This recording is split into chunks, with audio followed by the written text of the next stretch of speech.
Alexei would be a bad guy, awful guy, right? Because they go into the Russian lab. spy scientist. Yeah.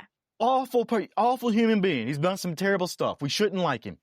Not long in, it's an episode maybe.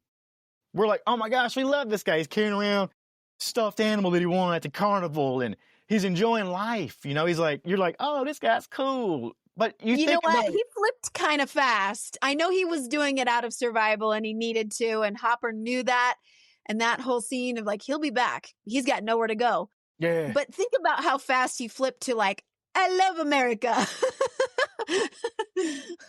I got me some stuffed animals at the carnival. I'm good. America's awesome. They told him the games were rigged, and he comes back with the biggest damn thing that you could have. I thought that was... Love it. You gotta love him a little bit. He's kind of likable. Big time.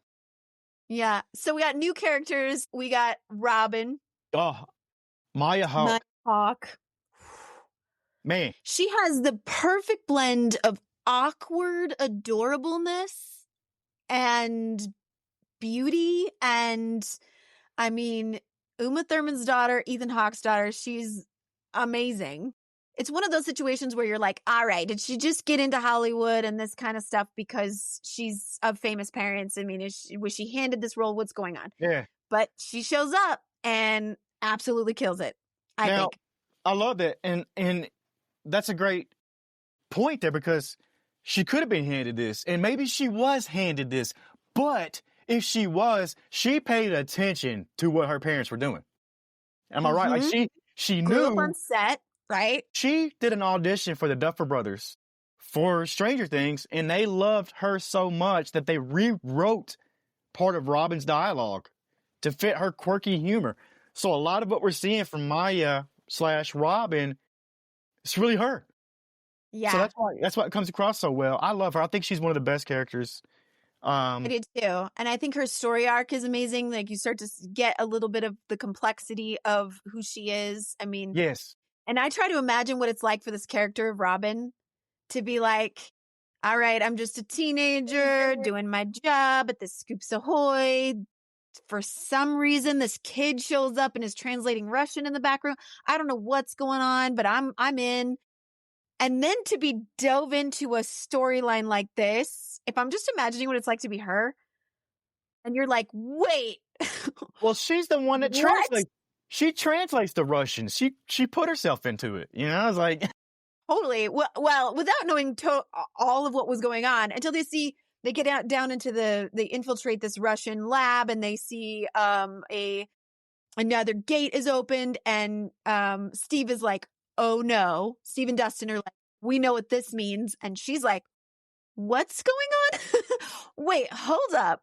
You guys already know what this is? Like, she's really just thrown into this whole thing that is strange. Stranger Things. Right? Stranger Things. It's weird. It's a lot going on, but I think she fit it perfectly. Yeah. And she does have, yeah, I thought she was a great addition. And once again, it's another one of those characters that comes in, just like we saw in season 2, they just fit. You don't feel like, I got to get used to this person. No. You feel like they've already been there. Like, it was natural. Yeah.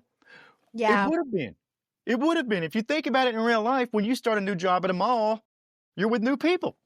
Yep. Making new friends, maybe even friends you wouldn't have made normally at school, which is kind of where you get that whole dynamic between Steve and Robin. And they're like, Robin might have been a little bit of an outcast in school, maybe not popular. Steve is for sure. Yeah. But then they get this dynamic that becomes a friendship that I am so envious of. I'm like, I would love a Robin in my life. I would love a Steve in my life. I want this. Let's find you one. Let's find you a Robin or a Steve in your life, because Robin's character is confused already. She's a teenage girl and all these things going on.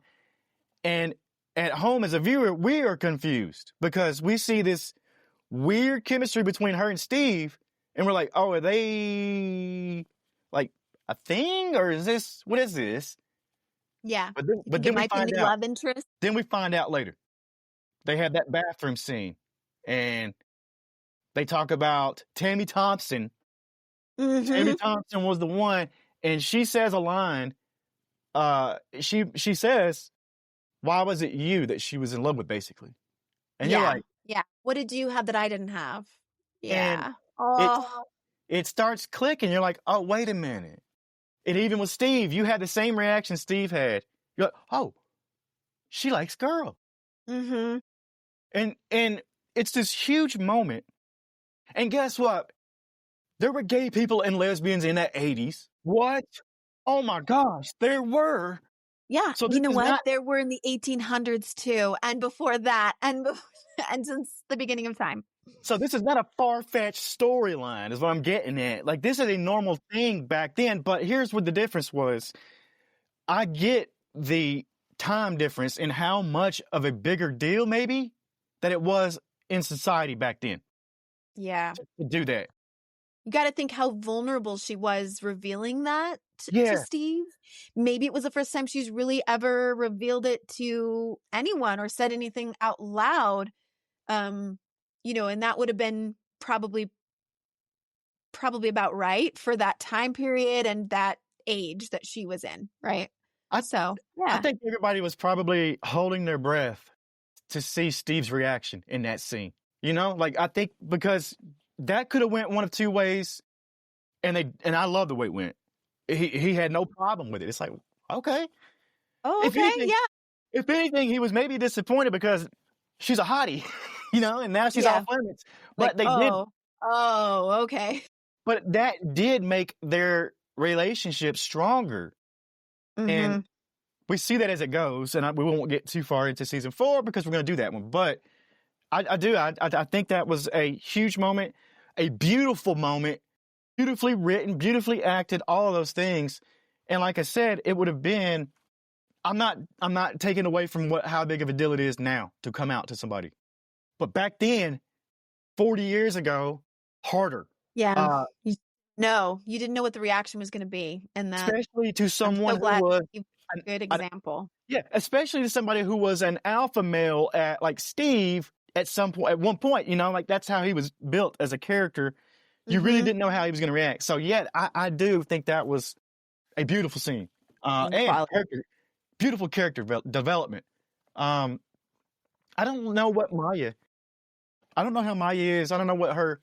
I've seen some interviews where she has some talks about book crushes that she has when she was on other podcasts and interviews that I've seen of her. And so I'm like, I'm pretty sure she likes the fellas, but you know, it's fluid. Who knows? Yeah, I mean. But I love that Stranger Things has a really great way of integrating, you know, this mysterious, paranormal, horror, sci-fi aspect to it, and these developments of relationships and real things. You see these kids growing up throughout the series. So you've got the young boys, that were, you know, the D&D crew, I like to call them. Yeah.